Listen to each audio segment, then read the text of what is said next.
This, for us, is how contact begins.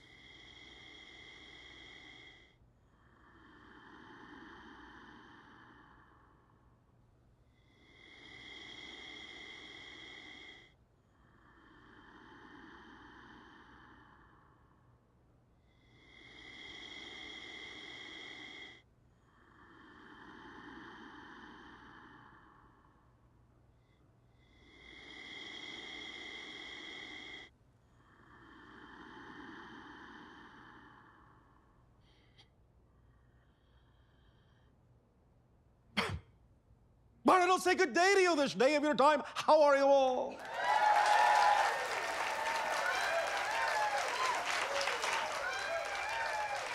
All right, thank you. Once again, we will thank each and every one of you individually and all of you together collectively for the co-creation of this interaction and the allowance of this transmission. It is always an opportunity and a gift and a blessing for us to experience through each of you another facet of the multidimensional crystal of creation, so we thank you for this opportunity of sharing.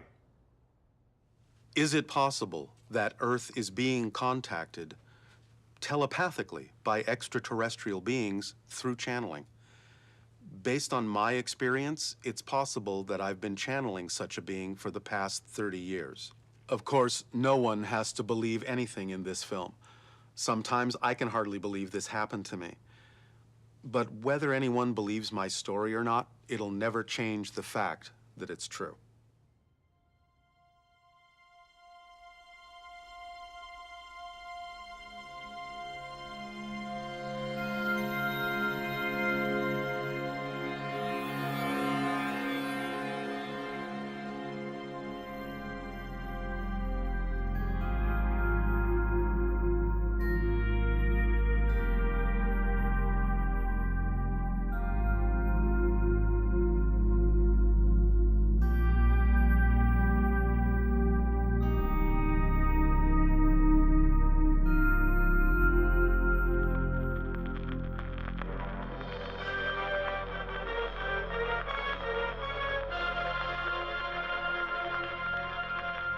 First contact between Earth and extraterrestrials has been imagined in literature and cinema for generations, usually in scenarios that depict our fate with blood-curdling terror. In more recent times, with a few exceptions, our films about ET contact have evolved from fear-based stories to ones laced with cautious optimism and sometimes even hope. For the past several decades, organizations such as SETI, the Search for Extraterrestrial Intelligence, have been scanning the skies with powerful radio telescopes, listening for transmissions from other civilizations. Aside from a few anomalous signals that remain unexplained, there is still no hard evidence of radio communication from an alien society. But what if ETs have evolved beyond such technology and no longer use radio to communicate? What if they never did? What if alien messages are being delivered in a truly alien way instead, such as telepathy? But why would an ET civilization choose telepathy to communicate? Wouldn't a radio transmission or some form of written language be simpler? It may seem easier to us, but without the proper emphasis or context, the message may have more than one meaning, as in this example. A woman without her man is nothing.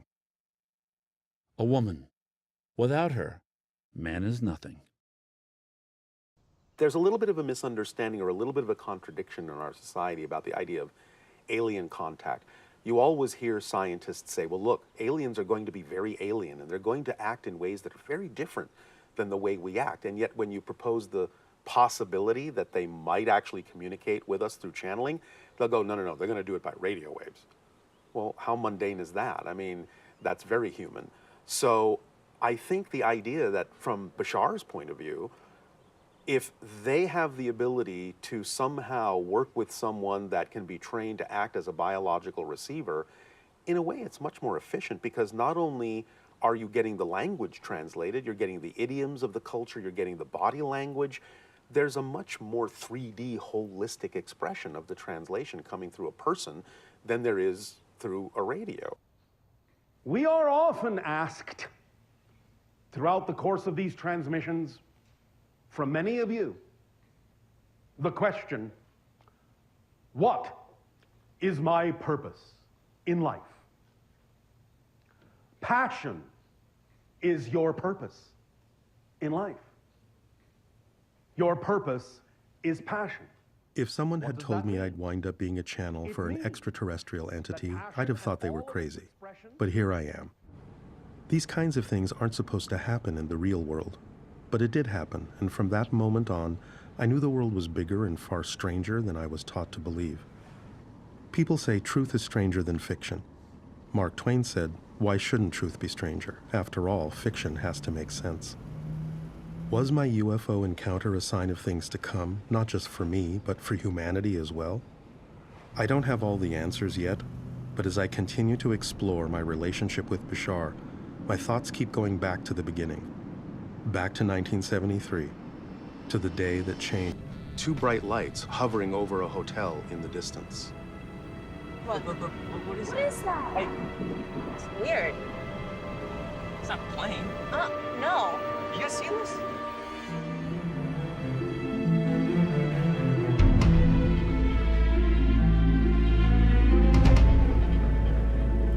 Oh my God. Look, guys, look. Look, there it is. Oh my God, yeah. Look at it go, look at it go.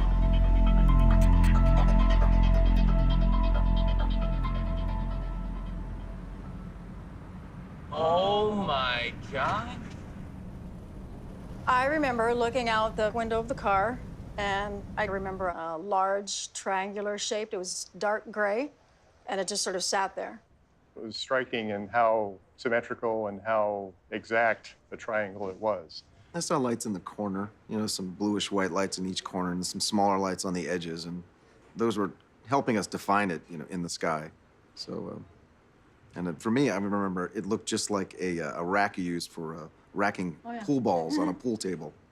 When we ever travel together, it's usually very jovial, very joking mood. And I remember it being very quiet and very contemplative and very serious after that because, like I say, everybody was just kind of struck by what they had seen. It didn't feel dangerous. It just felt like it's the unknown, you know? It's very odd when you can't find an answer. You know that you've seen something. There is no answer, and you're kind of left with these dots that you can't connect. And it's your own experience and trying to share it with other people. You just can't do it. You have to be there to see it.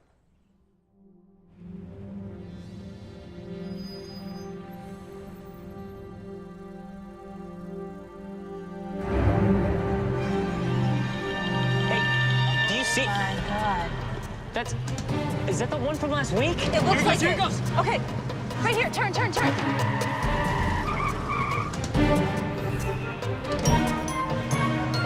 it is, I found it again. Okay, keep going straight. We're gonna get it.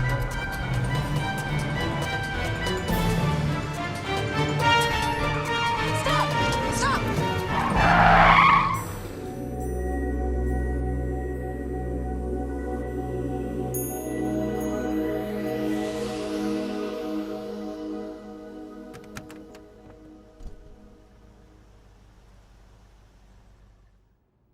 Can I prove that the ship was Bashar's craft?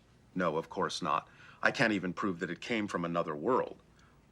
But if we have the ability to create that kind of technology, a ship that can hover silently and take off like a speeding bullet without any visible means of propulsion and without making a sound, then somebody has been able to keep that technology a complete secret from the public for the past 40 years since the sighting. Let's assume for the moment that the unidentified flying object they witnessed was, in fact, an extraterrestrial spacecraft. If so, it raises several questions. How is it possible for ETs to travel hundreds of light years to Earth? Why do so many reports of ET beings say they look similar to us? If they are here, why don't they land openly and make contact? This documentary will address these questions and many others, but the answers may be far more unexpected than we imagine.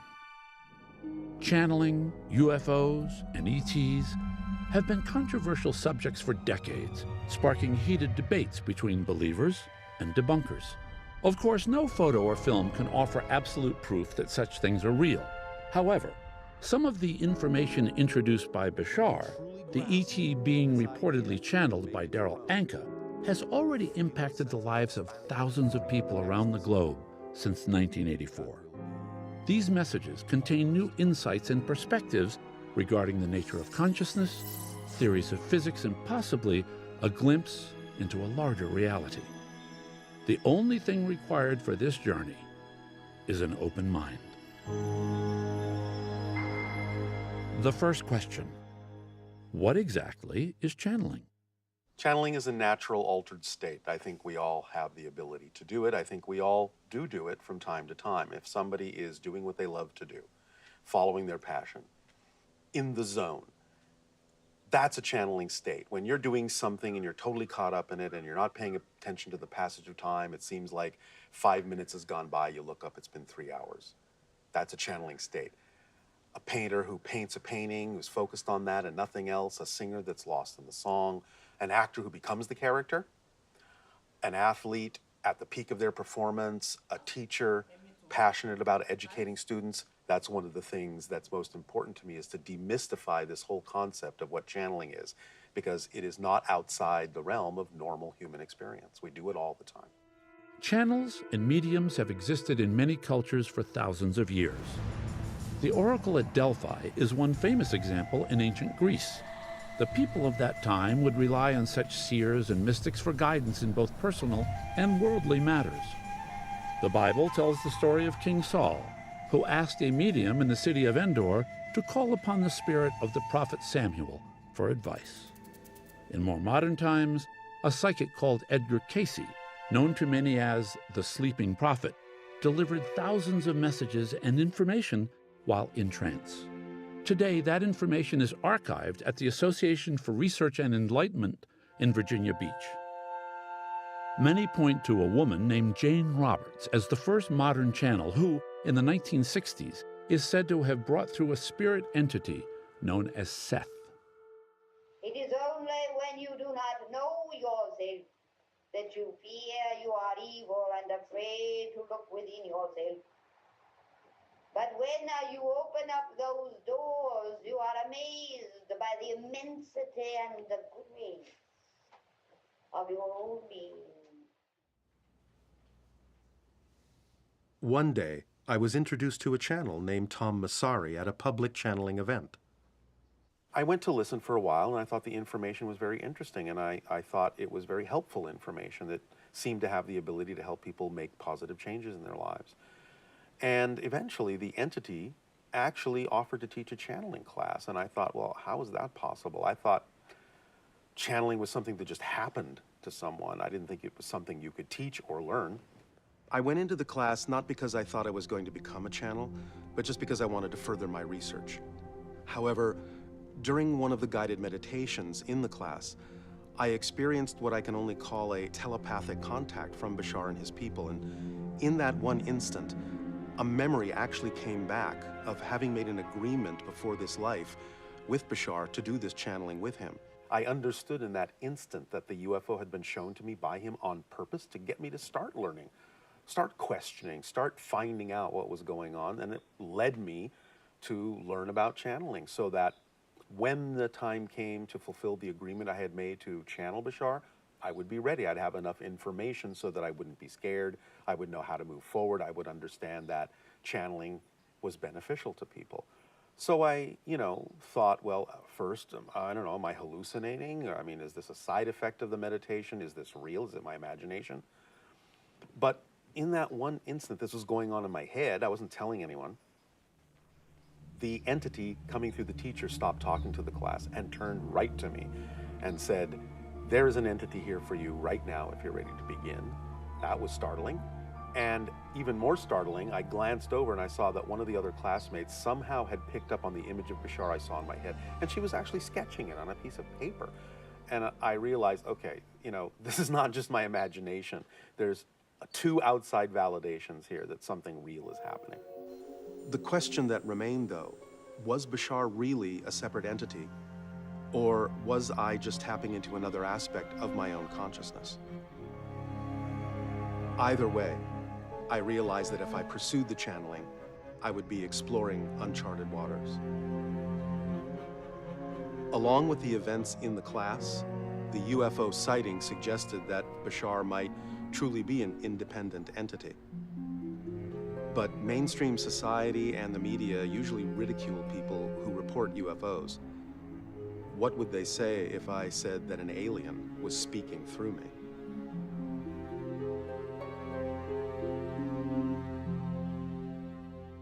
At the end of the class, I was approached by a woman named Margot Chandley, and she was writing a doctoral thesis on the connection between channeling and psychology. And I became one of the subjects that she studied for her paper. So she would invite me to her house, and she would invite friends over, and I would channel for them while she took notes in order to write her thesis. Well, the first week there were 5 friends, and then the next week there were 10 friends, and word of mouth started to spread that this was going on. And then there were 20 friends and 30 friends. And before we knew it, I had to start channeling twice a week to accommodate everyone. And eventually we had to start holding public events in order to handle the crowds. And word of mouth kept spreading. So eventually I found myself channeling in cities all over the world. And so really my public channeling career started in 1984 with Margot. Did I choose this path from a higher level of existence before I entered this life, as Bashar has proposed? When I think about it, there were hints and signs. Most were subtle, but one in particular stands out. When I was little, we lived in this old West Hollywood apartment building. One day, Dad was at work, Mom was in the kitchen, and I was playing by myself in the living room. Suddenly, this small, swirling whirlpool of light appeared and floated in front of me in midair. It just hung there. I remember being transfixed and feeling like it was some kind of window to somewhere else. I didn't actually hear a voice, but it felt like someone was sending me a message from the other side of the light. Looking back now, I wonder if that moment is where my journey really began. When Darryl first made his connection to Bashar and started to channel, it was a little challenging for him because of Bashar's intense energy. And as I watched Darryl work to get out of the way to let Bashar's energy come through, I realized that it was just Bashar's passion and excitement in bringing through the ideas that he wanted to share. But most of all, I loved his humor. I'm a member of SETI. Do you know SETI? Yes, we understand. Search for extraterrestrial. Here I am. Search over. What do you think is funny about us? What isn't? I'm such a dreamer. What does that mean? I dream of meeting my true love. You dream of meeting your true love. Look in a mirror. This question's a bit eccentric, but I was wondering, Bit eccentric? Yes. Because talking to an alien through a human is not eccentric enough. Do you have films in your reality? No, we just come watch you. Okay. Perfect. Before I started working with Bashar, I had a very traditional work life.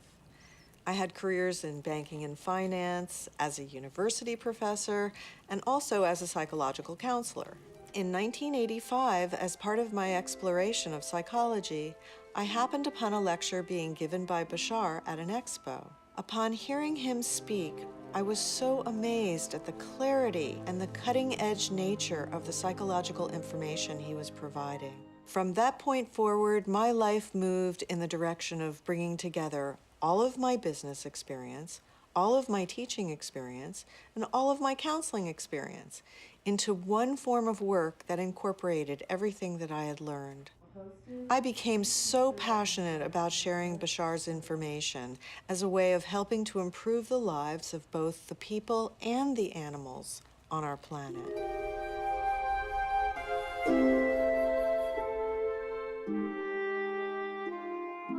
While it's possible for a channel to filter or color a telepathic message, I think the most important thing is to focus on the message rather than the messenger.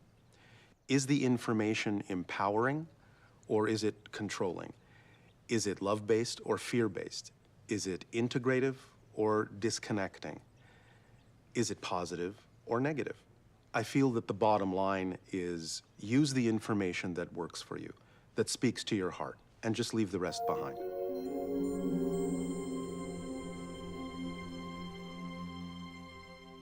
The channeling class taught me to alter my brain waves to match Bashar's frequency. He does the same thing on his ship, and somewhere in the middle, our vibrations meet and harmonize. When they do, my body becomes like a biological resonator, and my personality starts to mirror his. That's an EEG cap, and it's going to be recording your brain waves as we measure various states that we'll be exploring today. And looking up here, we can see that each of the electrodes that we have hooked up on that cap have achieved a level of impedance that is accurate and that will properly record the brainwaves without interference.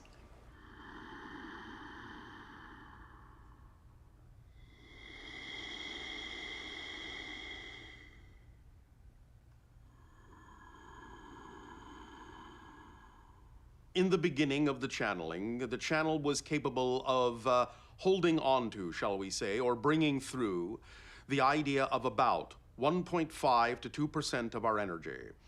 In the ensuing years following the initiation of contact with the channel, it was thus then capable in the channel's body of expressing our energy up to about 3%. On average now, we are expressing about 5% of our total energy.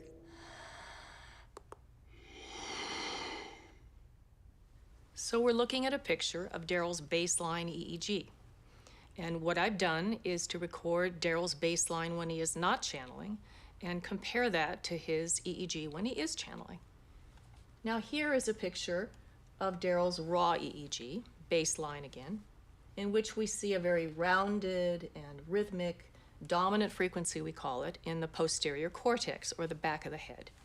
And this is a good finding, it's a positive finding, because it tells us that Darryl's nervous system is stable, and also that he has what we call good thalamocortical functioning. And this is a common feature, a characteristic that is found in individuals who are peak performers.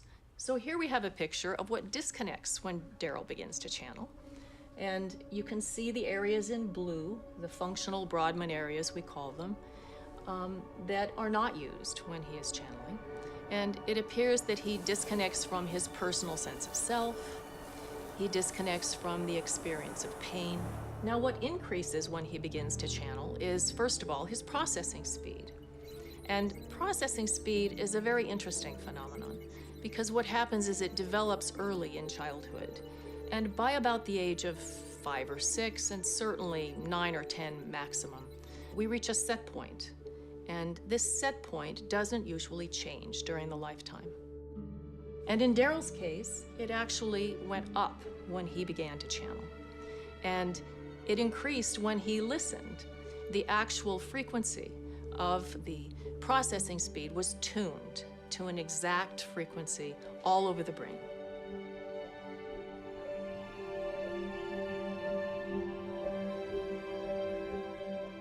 Now we're looking at Darryl's anterior cingulate while he's channeling.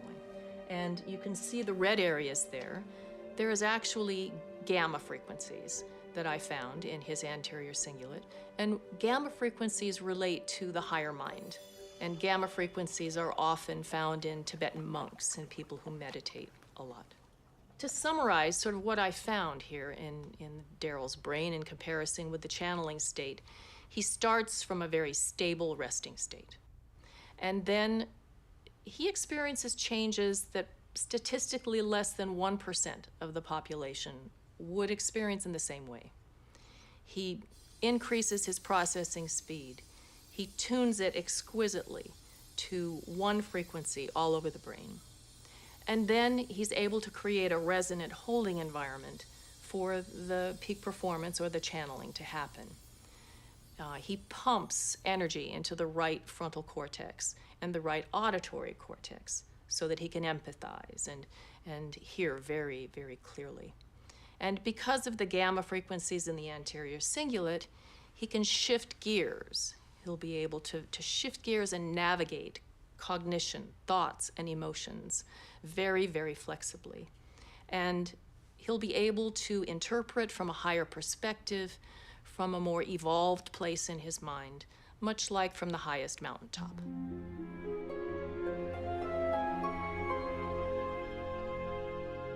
When I first started channeling, the process of shifting into the altered state took a little longer than it does now.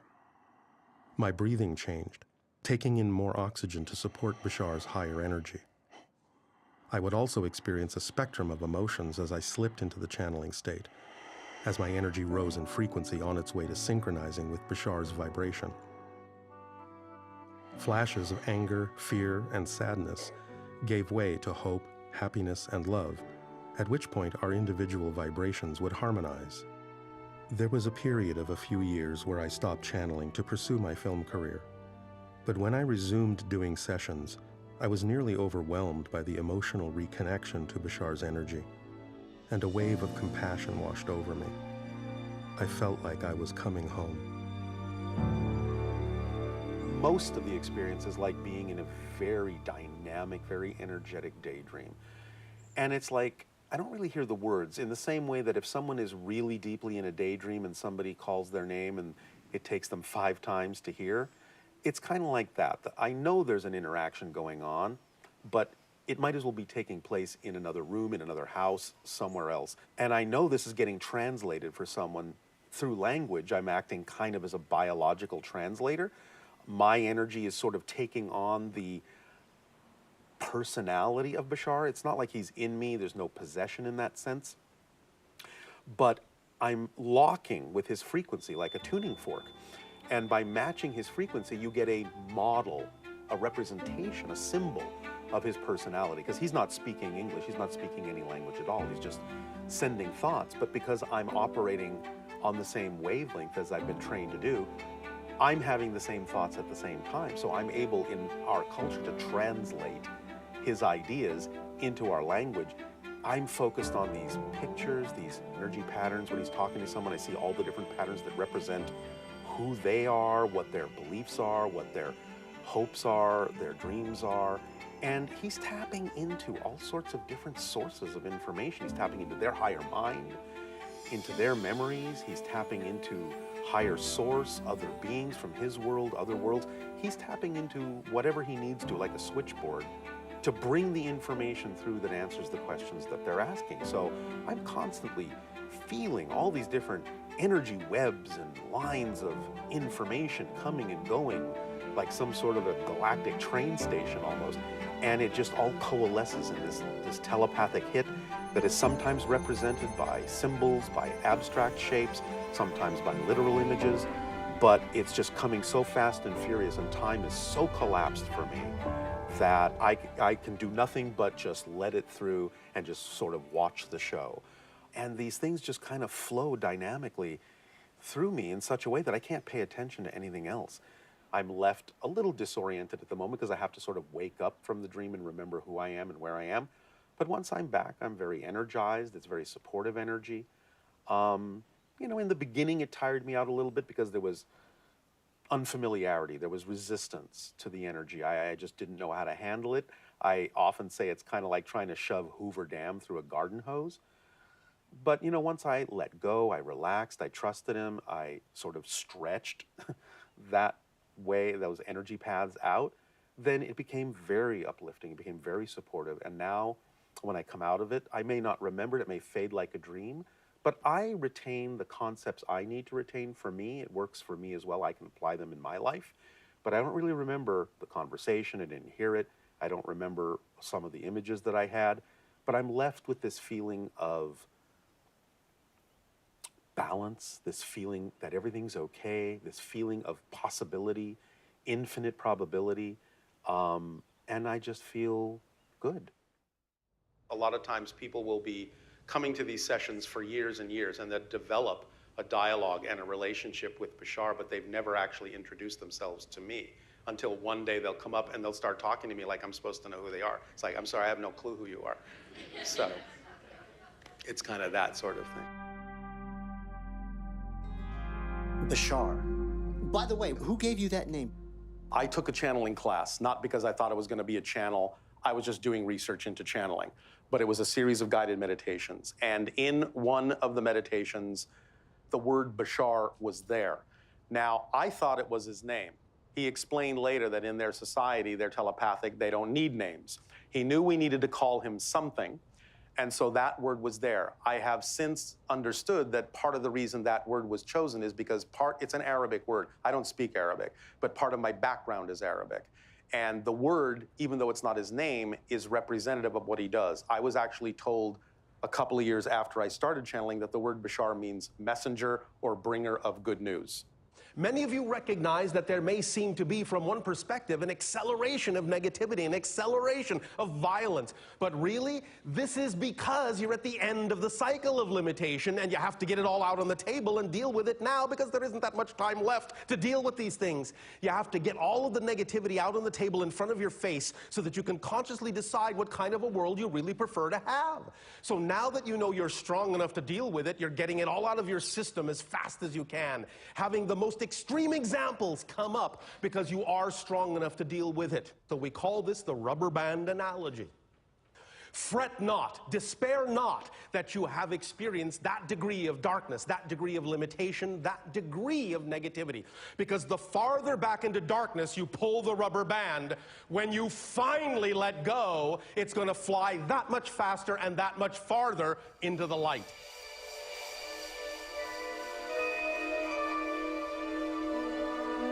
The reason that many scientists are skeptical of reports of encounters with extraterrestrials is that many of the witnesses describe them as being humanoid.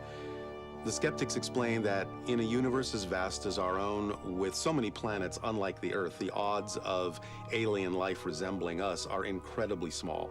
And in general, they're probably right. Bashar himself has said that most of the life that he's encountered throughout the galaxy, they look nothing like us.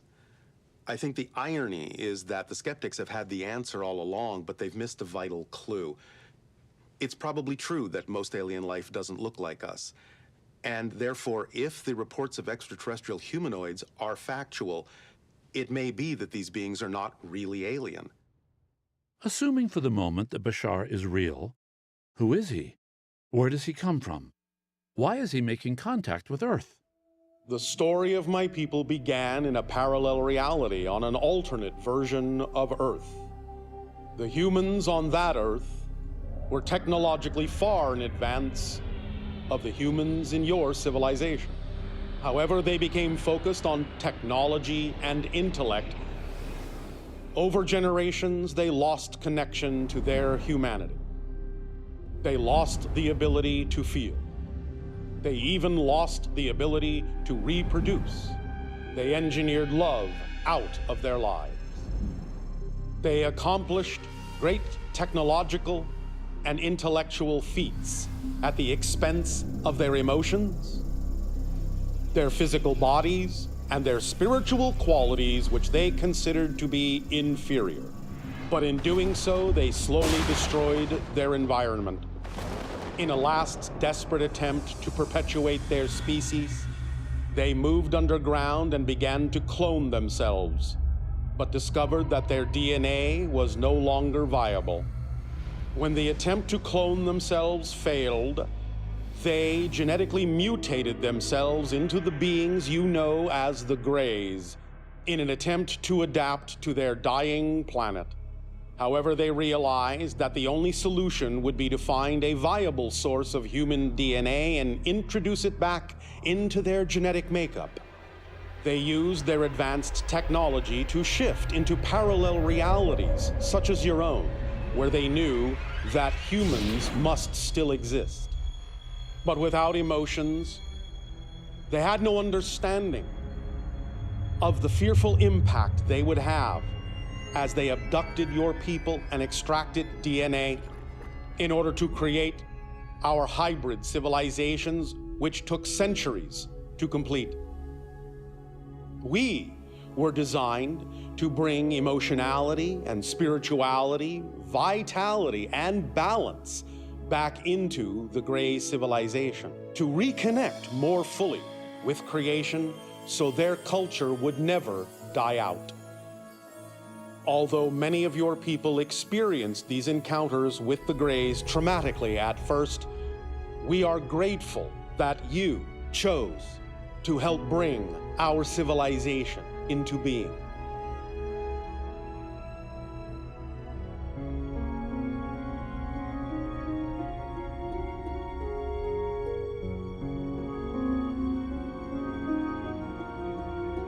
In our appreciation, we share our knowledge and experience with you, with the vision that your world will choose a more positive outcome than the Greys, for we perceive that you have been traveling down a similar path.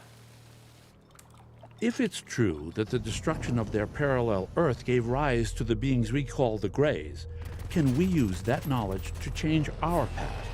Or will we ultimately choose to suffer the same fate? We must all answer this question for ourselves.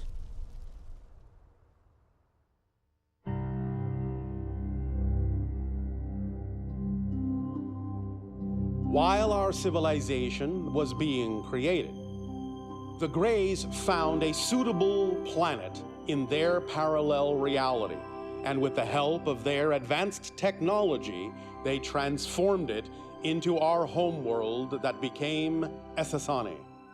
We have many forms of animal life. Along with us, plants and animals were brought to our world from many different worlds throughout the galaxy in order to create a balanced system in which we could reside. Some of these forms of life even came from your own world.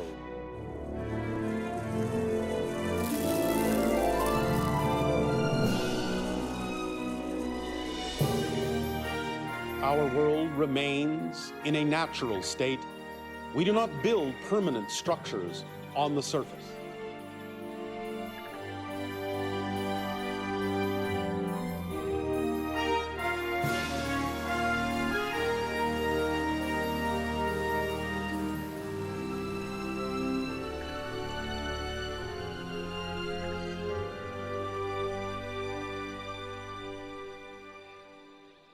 Our spaceships are our cities, and from within those ships, we can explore the vast unknown. We invite you to join us on this journey of discovery.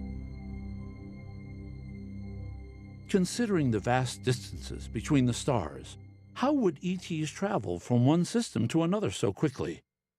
Many scientists still believe there's no way an ET could get to Earth in a short amount of time.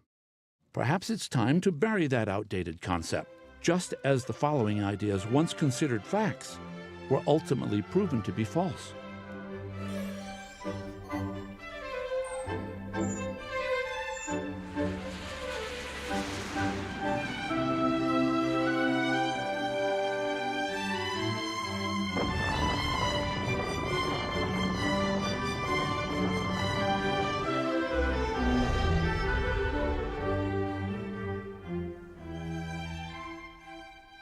The concept of faster-than-light travel is no longer as far-fetched as it used to be. Scientists like physicist Miguel Alcubierre and NASA engineer Harold Sonny White have developed a model for a Star Trek-like warp drive that would warp the fabric of space and propel a ship to the nearest star in under 2 weeks, rather than the thousands of years it would take with our present rocket technology. A civilization 1,000 or even a few hundred years ahead of ours could already possess such technology.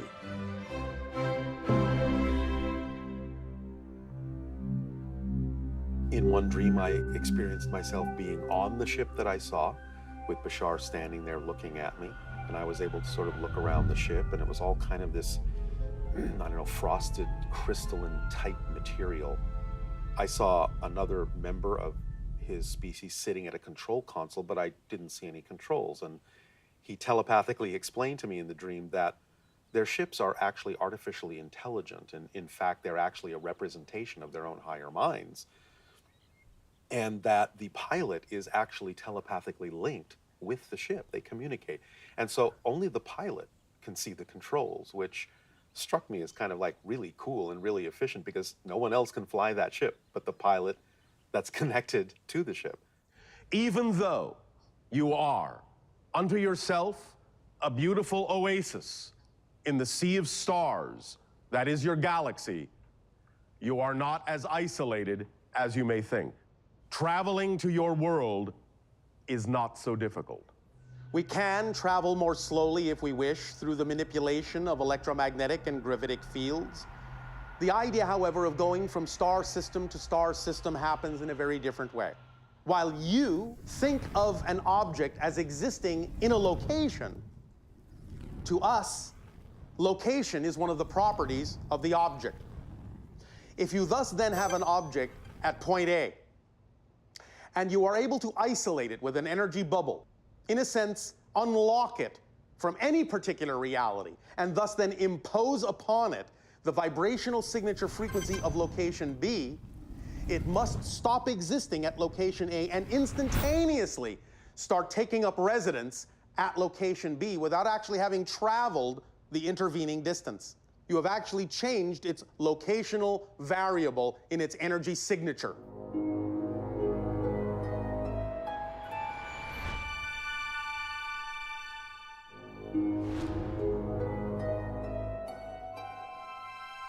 If this is an accurate description, then an extraterrestrial civilization with this technology would be capable of traveling light years in the blink of an eye.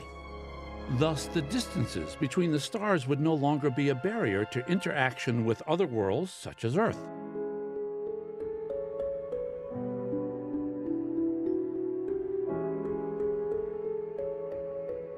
To some degree, we've addressed the first two questions about Bashar, who he is and where he comes from. But the answer to the third question, why is he here, could herald one of the greatest events in human history: open contact with a civilization from another world. I just hope to God they're friendly, and I hope we could communicate and become friends. I'd say, hey, welcome. I figure that if they have the wherewithal to get here, they probably drop their craziness behind. Hopefully that's a natural law. If you can escape the planets or go to other planets, you got to be kind and loving and have something to offer. The opportunity to hear the perspective and to witness the being of somebody who had been anywhere other than here would be fascinating. It would just keep me interested in what humans are. You know, because the more we can look at how we are in the context of the life around us, the more we understand ourselves. So by looking at life on another planet, I think we could just learn a lot about what life is.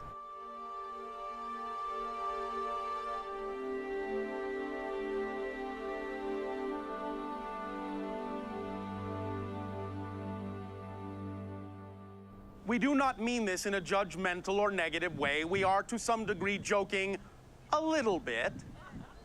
But why would we want to land in an insane asylum where all the inmates have guns?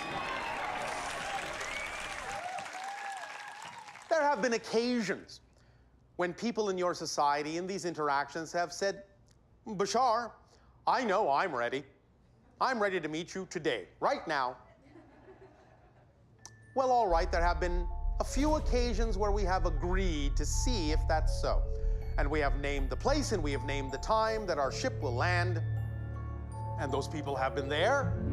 And as soon, in all occasions, they see or sense that our ship is approaching, that our energy is growing, they run in great fear. A lot of people wonder, why don't they land? Why don't they just reveal themselves? Now, Bashar has explained that a lot of civilizations that are more advanced, more integrated than ours, operate on a very high frequency level of energy.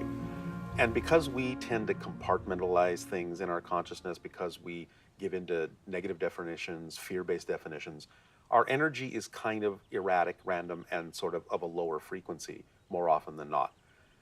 And he's likened the idea to gears. So a higher frequency race will operate like a fast spinning gear, and a lower frequency civilization will be like a very slowly turning gear. And if you jam those two gears together too quickly, you'll strip the gears. they have to be more synchronized before you can put them together. So basically the way Bashar showed me this is, in a dream I saw his ship land, and I saw him get out, and I saw him walk toward me. And as soon as he got, I don't know, maybe 10, 20 feet away, I actually suddenly lost my identity, and I saw my body through his eyes as if I became him, as if I was absorbed by him. And he said, see, that's why. It's like our energy is so much more overwhelming at this high frequency than yours is, that it can actually overpower your sense of identity. You're not fully integrated enough to sort of hold your own. So we are delivering information to you in the way that we are so that you absorb it at your own rate. You change at your own rate when you're ready to integrate. You upgrade your frequency when you're ready. And when you upgrade your frequency enough, when you kind of meet us halfway, then our energies will be harmonized and synchronized, and you won't experience this sort of loss of identity or give your power over to us. If we do it too soon, too prematurely, we're not really doing you any favors. We'll actually be very disruptive to not only your society, but to you as an individual. So the more you change, the more you grow, the more you become more of yourself, the more you'll be like us, the more compatible we'll be vibrationally, and the more we can interact physically, and that's when contact will occur. This, for us, is how contact begins. By the dissemination of ideas, reflections, and information that give you the opportunity to absorb them at your own pace, in your own timing, at your own discretion, for we force no ideas upon you.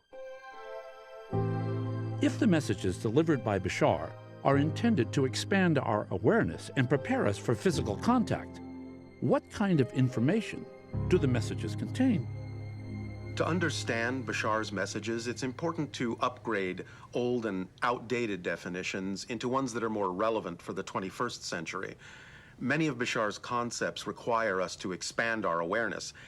If we can perceive reality in the same way that ETs experience it, we create common ground, and it brings us one step closer to physical contact.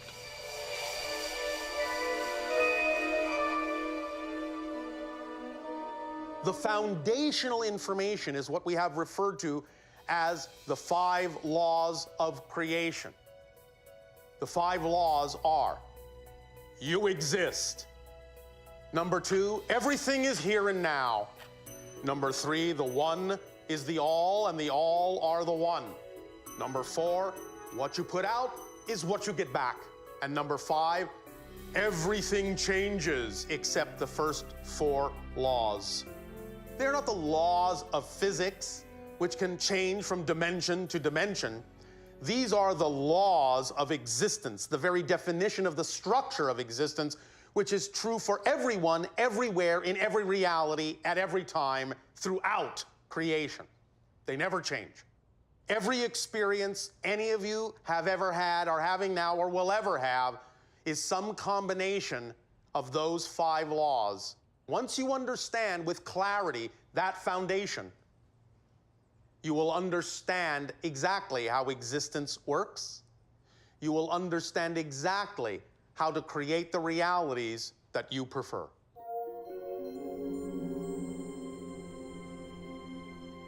Physical reality is a reflection of your state of being, your state of consciousness. There really is nothing outside of you. You're not really in physical reality. Physical reality is within you. It's within your consciousness. It is a concept that you are experiencing of yourself from a certain perspective.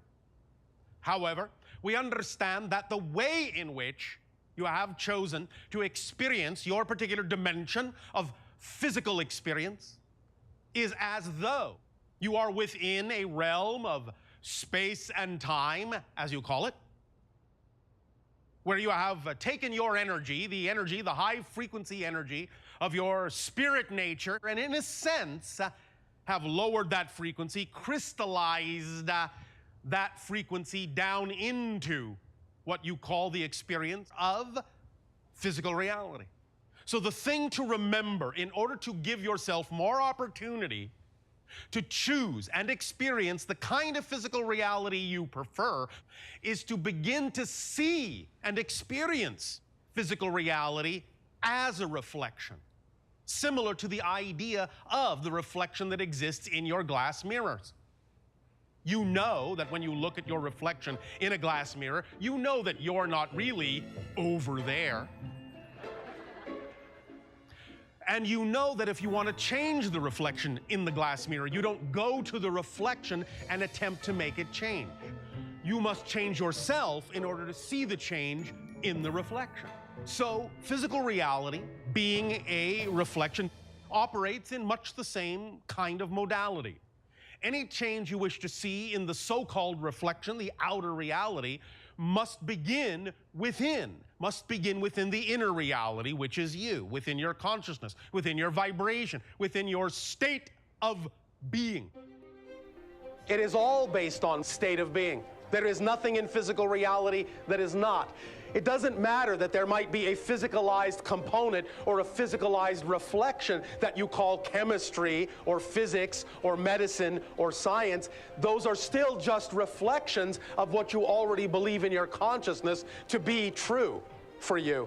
Yes? Yes. So it's all based on belief, it's all based on consciousness, it's all based on vibration, it's all based on resonance, it's all based on state of being. That's why we say, circumstances do not matter, only state of being does. Because it's state of being that creates circumstances. Circumstances don't create state of being. It's the other way around. You never leave heaven, if you want a metaphor. You never, ever, ever leave that state. That's your natural state. You are all only dreaming that you've left. But you're still there, having this dream there. You understand? You've all gone to sleep in heaven and are dreaming you're in hell.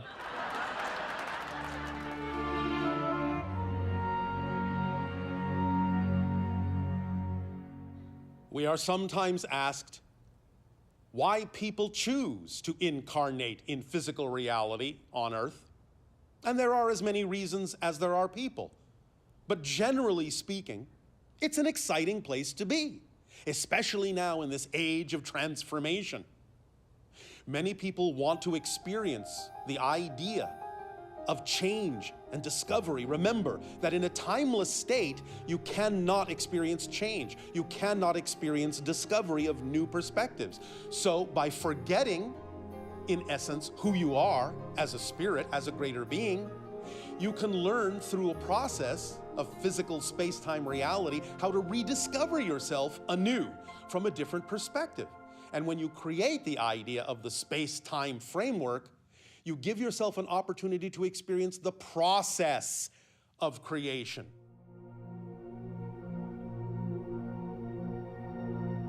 Time is, in a sense, an illusion, even though the experience of time is real.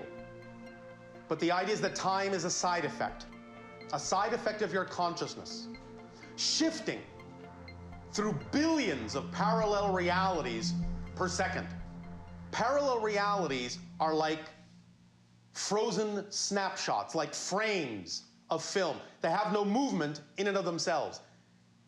And like your film, the only way to create the illusion of time and movement is to project a light through the different frames onto a screen, one after the other, in such a manner as to create that illusion, because no frame has movement in and of itself. If you weren't shifting through parallel realities billions of times a second, you would have absolutely no experience of change whatsoever. Everything would be a frozen snapshot, like this. Or perhaps like this. Or maybe like this. But you have to, like frames on a film strip, actually project your consciousness like the light of the projector through a multitude of frames per second in order to actually experience the illusion of any particular time stream. This is how reality works. And so as you shift your consciousness like the projector beam through those different frames of parallel realities, you are creating this experience of change and time and space. But the idea is that all those frames exist all at once. Just like the projectionist can take a strip of film and stretch it out and look at all the frames simultaneously and look at them in any order, the only reason that the projectionist can do that is because all the frames exist now, simultaneously, all at once. The idea that they come one after another is simply your projection, your illusion. Therefore, the true structure of existence is that everything exists all at once. To use your television analogy, you know that if you are watching a program on one channel, there are still hundreds of other programs that exist at the same time, but you only perceive the one that you are tuned to. So the idea is that if you wish to experience change, if you wish to experience a different kind of reality, a different way of experiencing space and time, all you need to do is shift to a different parallel reality that already exists simultaneously with yours, just like changing the channel on your television to see a different program that exists at the same time as the one you were just watching that is still going on even though you have changed the channel and can no longer perceive it. A set of principles is a start, but can we apply these principles as tools to change our lives and our society in positive and practical ways? Every single one of you talks about the idea of applying some sort of tool or technique to make changes in your lives in a positive and constructive way. And we have had many discussions with many of you about the idea of exactly what sort of tools to apply and how to apply them and how to get a result and how to get a manifestation. Now, of course, first and foremost, you are always manifesting something. If you were not, you wouldn't have an experiential physical reality, correct? Correct. So the idea is, you do not have to learn how to manifest. This is automatic. It is built into you as a creator, as an aspect of creation. What you are simply learning is how to manifest more consciously, to be more aware of how you manifest so that you can manifest what you prefer, instead of manifesting your unconscious beliefs.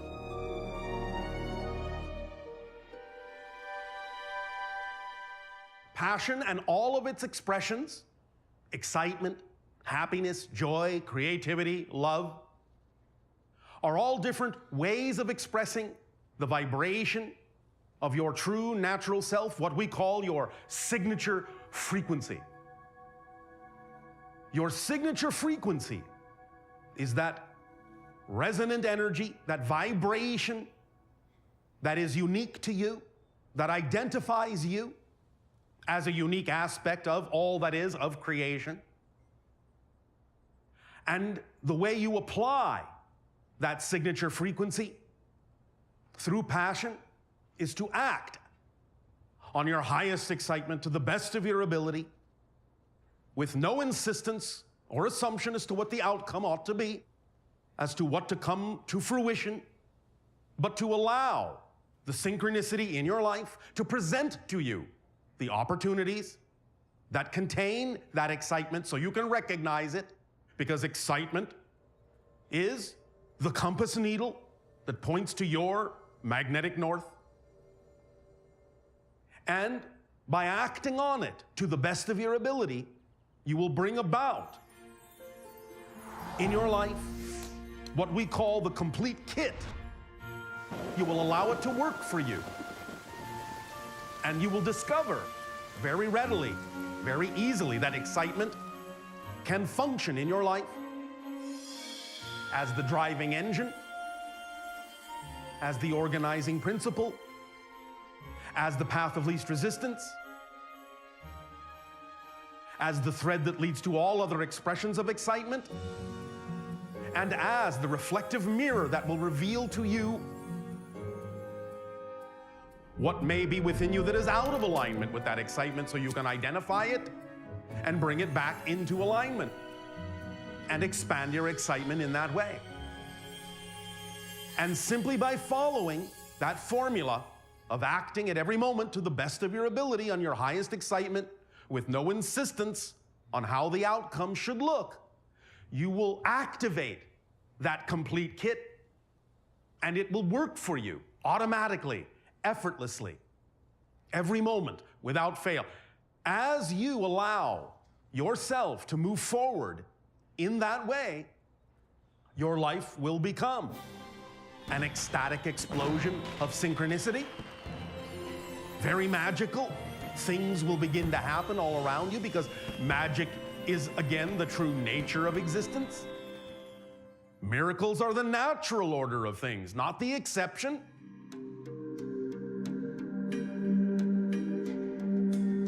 Remember, no situation has built-in meaning.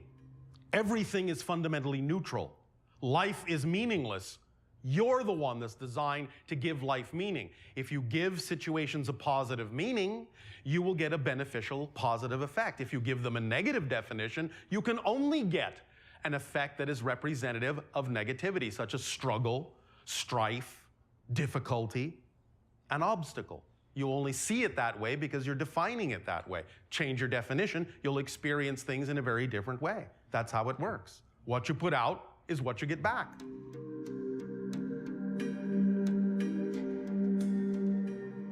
Creating definitions that work for you. When you look at the idea of what you call great darkness, great negativity, let's see, let's use the imagination, let's use the inspiration. How can I define my relationship to this idea in a way that serves me in a positive context? Oh, I don't know, let's see. There's always that wonderful rubber band analogy. The darker you've experienced the darkness, when you finally let go, that much farther and faster will you fly into the light. That's how to look at the idea of that experience of negativity in a positive way. Abundance. The ability to do what you need to do when you need to do it. No matter in what form the abundance comes, the abundance will give you the ability to do what you need to do when you need to do it. Not what you want to do, what you need to do.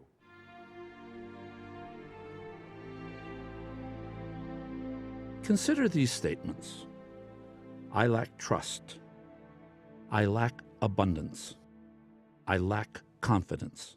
There is no such thing as a lack of trust. There is no such thing as a lack of confidence. There is no such thing as a lack of abundance. There is, however, a 100% trust in lack.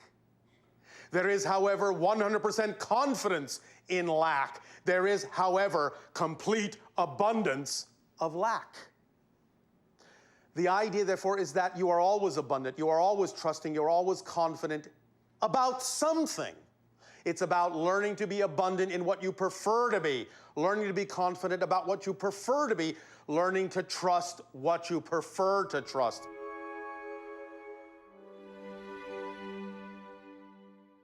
It is now all the rage on your planet, the law of attraction. And while it is true, in a sense, that yes, you cannot experience something that you are not the vibration of, and that you really do need to operate on a frequency that is representative of what it is you wish to attract, there is a little bit of a misunderstanding in exactly how this so-called law of attraction actually works. Because again, it's giving you the impression in the way that you've been framing it that you have to learn to generate that frequency, and you don't.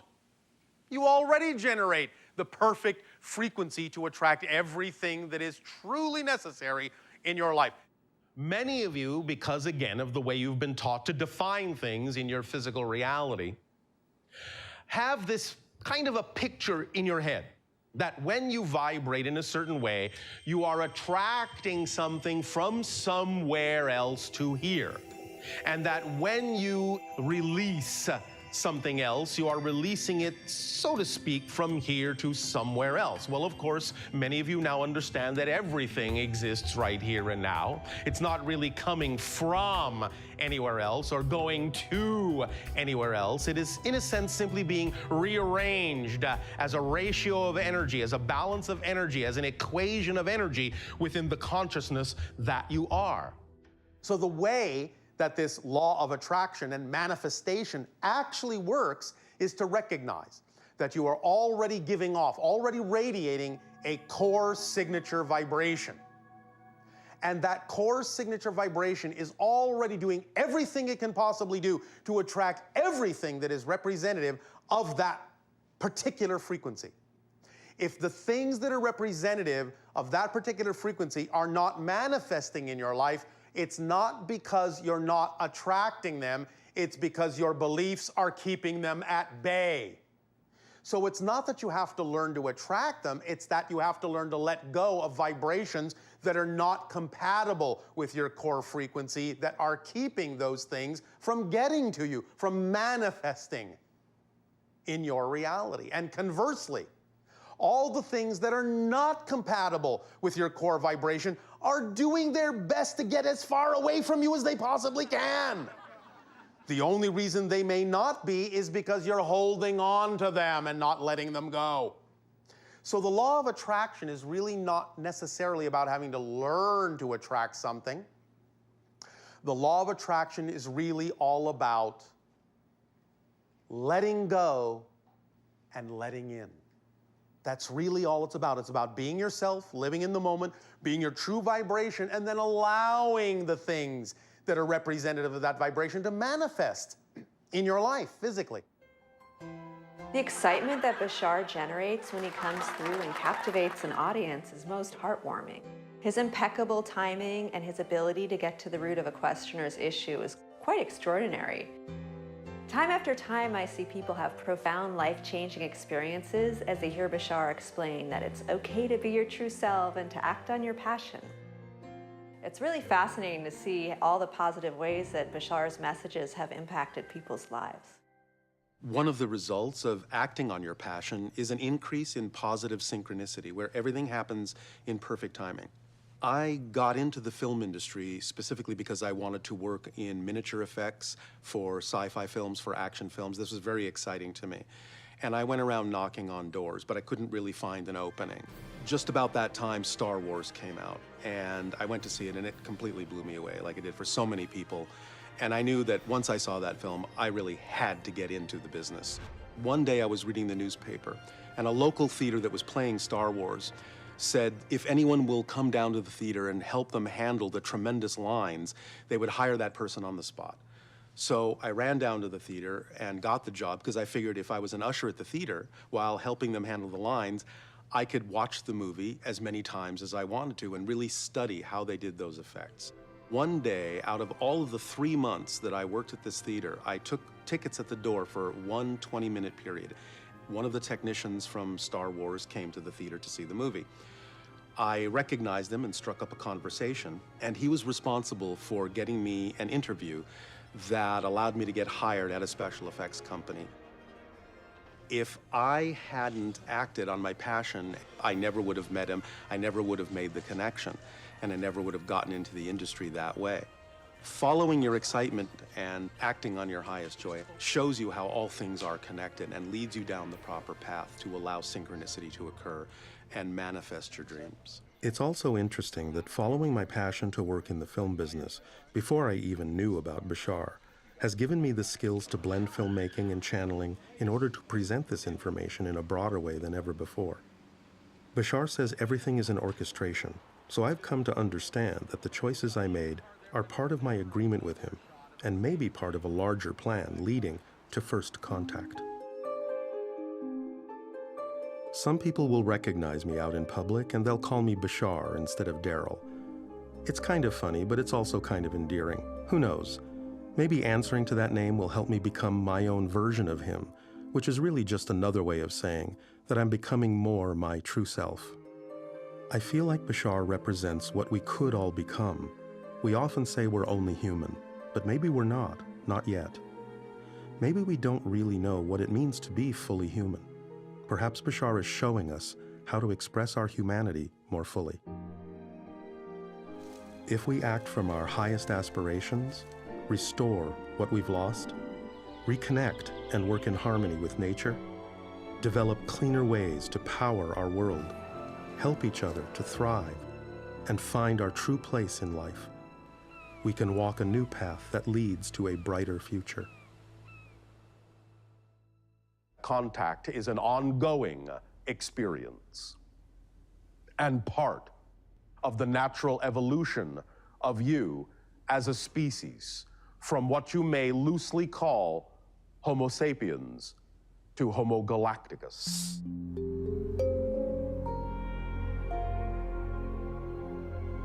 Oh, if an alien civilization came to visit us, I think that would be a pretty big shock for the planet, obviously. I think that in order for us to even accept that into our reality, we will have had to have gone to a place where crazy things happen all the time. Things to the point where if an alien shows up, oh, it's just part of the new normal.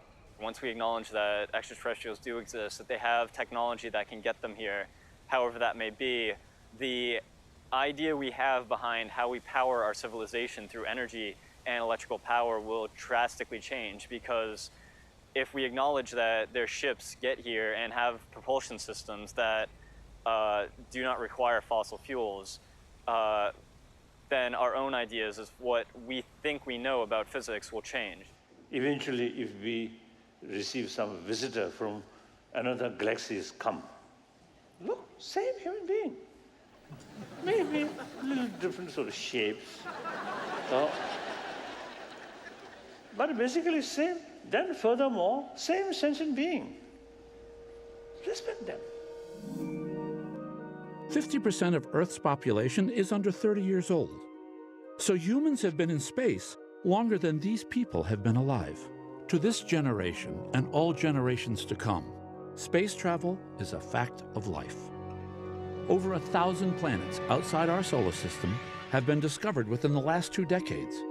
The probability of discovering another world capable of supporting life as we know it is increasing every day.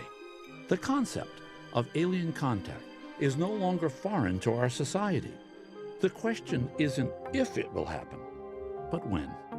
This new collective mindset may be all the invitation an extraterrestrial society needs to initiate contact with us. However, devastating encounters between European explorers and Native American cultures are often used as examples of what could happen to our society in the aftermath of contact with a more advanced ET culture.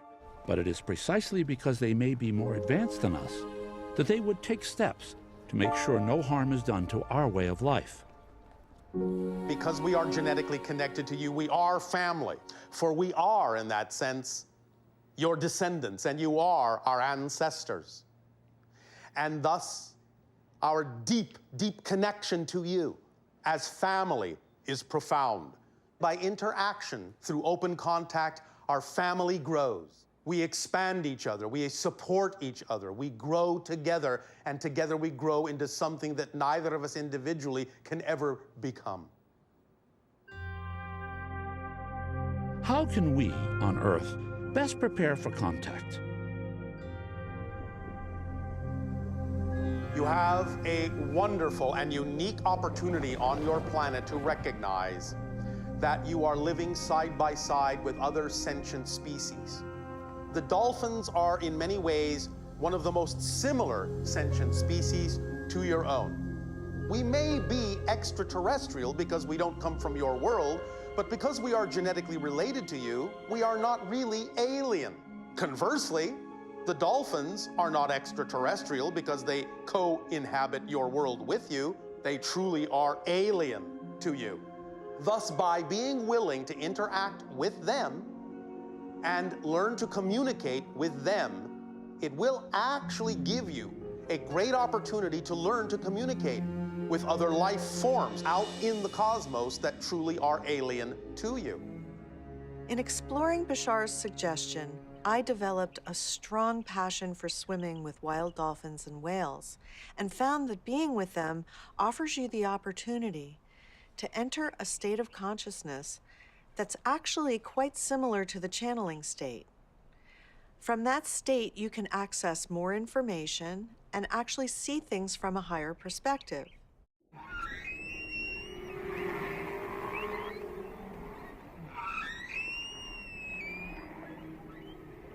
But do dolphins and whales possess actual languages? Some researchers are beginning to think so.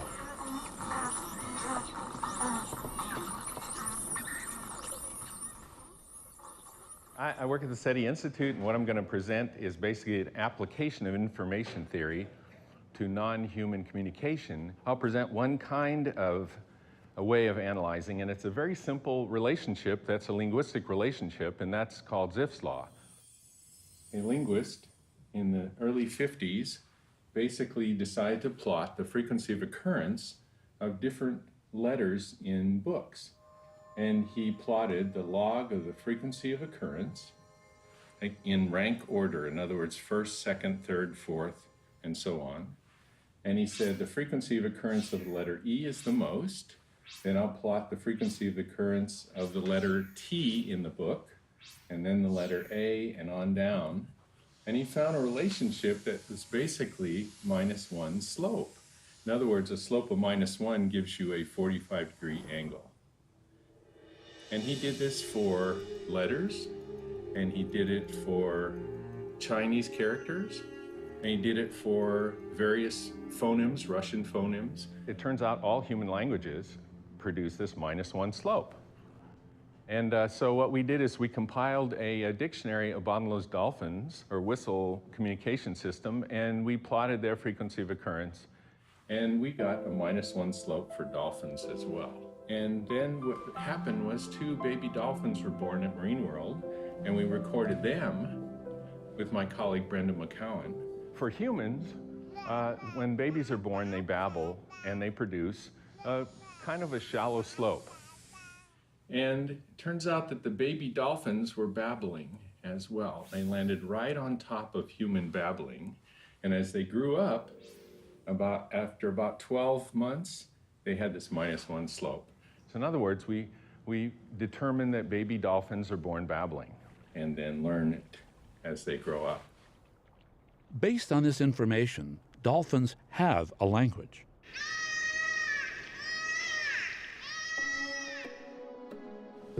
Dolphins have interacted with your society in many ways. Dolphins have guided ships through the seas. Dolphins have saved drowning swimmers. Dolphins have even sought humans out.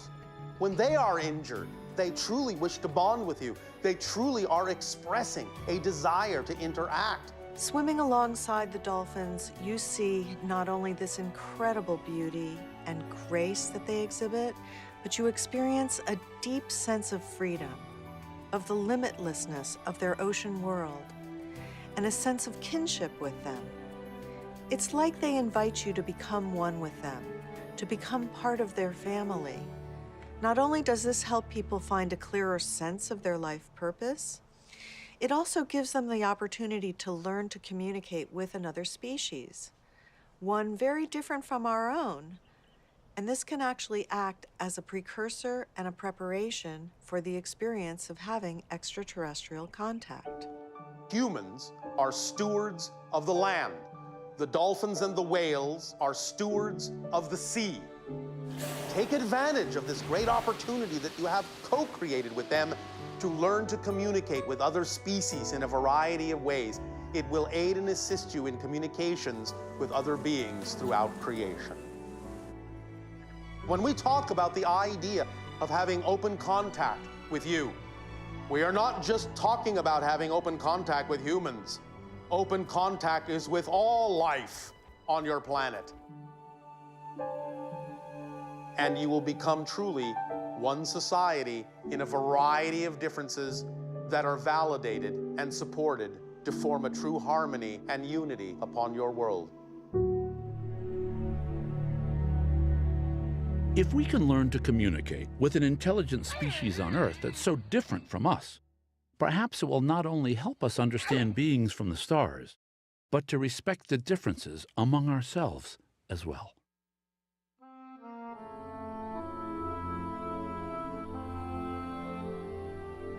Over the course of my interactions with the public, people have reacted to the channeling in various ways. Some think I'm imagining all this, or worse, making it up. They say truth goes through 3 stages. First, it's ridiculed. Second, it's violently opposed. And third, It's finally accepted as self-evident.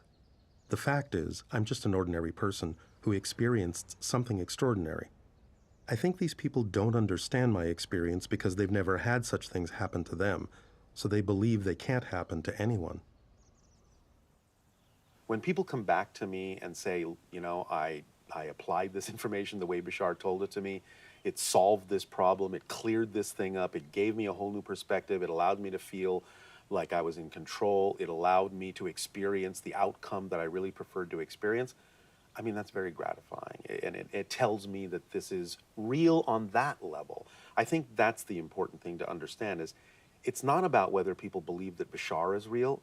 It's not about whether this is another aspect of my own consciousness. Is the information real? Can you prove that it works? And yes, you can. I've applied it in my life and gotten amazing results. Other people keep telling me that they've applied it and it works for them. It changes things in very positive ways. They see more synchronicity in their life. They feel more positive in general. They do better at what they do. They're following their passion more often and living happier lives. The concepts that Bashar brings through make you think. They make you question your life, question what reality is.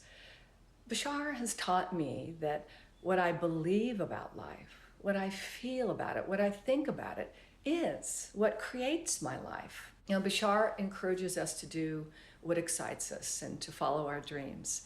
And because of his insights and encouragement, I've accomplished things I never thought I could do. Bashar has helped me personally through not only his unwavering support of me following my passion, but also through many, many years of him giving me guidance. And really, just the experience of what it means to be unconditionally loved by another person has had a profound effect on me. Bashar is someone that I deeply trust and respect, and he's earned that respect. He has shown me how you really can generate a positive outcome, no matter how negative or difficult a situation may look from the outside. And he's also shown me the incredible levels of happiness, well-being, and inspiration that you can experience right here on Earth when you're willing to follow your excitement and actively create the life that you dream of. I have learned things I never believed I would have learned, never imagined were possible to experience. I've certainly traveled to many different places on the earth I probably never would have gone to if it wasn't for the channeling. It's really enriched my life in a lot of different ways. So I think that anyone who has an opportunity to follow a path that's unusual, even if people think you're crazy, I think the rewards outweigh anyone else's opinion. And, you know, you don't always know where you're going to wind up, and that's okay. That's part of the adventure. So I'd say go for it, because the alternative is to wonder what would have happened. And I'd rather go forward and be called crazy than to look back and say I have a regret that I never followed that path.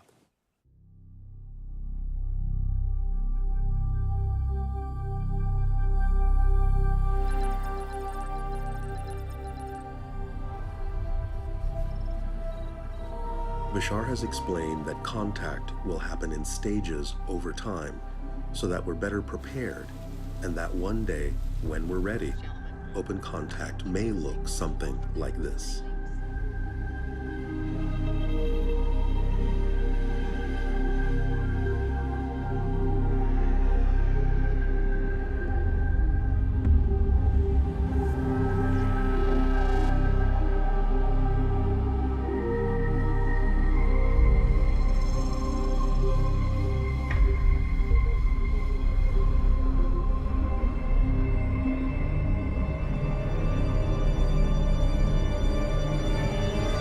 Whether or not you believe ETs are already communicating with Earth through channels or via other types of encounters, we are nevertheless at the dawn of a new era of exploration, not only of the vast outer universe, but also of our deep inner consciousness. If Bashar and other ETs are in fact real, two questions remain. When is open physical contact likely to occur? And will we be ready when that day comes? You are going to make a discovery whereby your people will know that it is a fact that extraterrestrial life exists in some way, shape, or form. But no matter what that form may be, that will change the mindset that will make open contact from an extraterrestrial civilization with your world most probable between your years of 2025 to 2033. There have been, from time to time, certain encounters. Not everything that you may see is a ship. Not every experience that may seem to be otherworldly is necessarily representative of us or those like us. As far as UFO sightings go, the primary ones that you need to recognize are the sightings that you have called the Phoenix Lights over your Arizona area. Similar craft were spotted in the area you call your Hudson Valley on the east coast of your United States. And waves of triangular craft were spotted in the area you call Belgium. They have showed you their craft, and they have gauged the reaction. So far, the official reaction has been mostly one of denying it ever happened.